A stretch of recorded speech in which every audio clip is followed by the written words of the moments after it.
Velosipedlər həm idman, həm nəqliyyat, həm də əyləncə vasitəsi kimi istifadə olunur. Mağazalarda isə velosipedlərin müxtəlif növləri mövcuddur və bunların da növlərinə görə qiymətləri dəyişməkdədir. Növlər isə müxtəlifdir. Şəhər, dağ, yol və s. Elə müştəriləri də fərqlidir. Peşəkarı da var, həvəskarı da. Seçimlər isə zövqə, istəyə və bütçəyə görə edilir. Ehtiyatçılarına fikir verilməli ki, hansı səviyyədədir.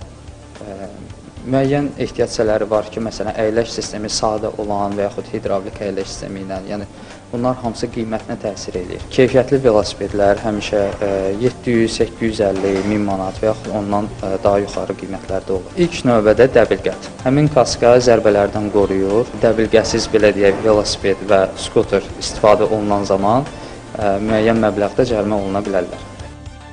Ən çox tələbat şəhər velosipedlərinədir. Digər velosipedlərdən fərqi onun çərçivə konstruksiyası, oturuş qaydasıdır. Məsələn, yol velosipedində aerodinamik oturuş qaydası olduğundan sürət yığmaq daha asandır. Şəhər velosipedləri isə komfortlu olduğundan sürət üçün deyil, gedilən ünvana rahat çatmaq hesablanır. Bu cür velosiped zolaqlarının təşkili velosiped sürənlər üçün müsbətdir. Qeyd etmək istərdim ki, şəhərin tıxacından qurtulmaq üçün bu nəqliyyat vasitəsini sürmək ən optimal variantdır. Çünki gedəcəyin məkana da çox rahat və tez çatmış olursan. Ekspertlərin fikrincə, beynəlxalq təcrübədə də yanaşmalar dəyişib. Əvvəllər avtomobillər üçün infrastruktur yaradılırdısa, artıq kiçik mühərrikli nəqliyyat vasitələri üçün də bu imkanlar təmin edilir.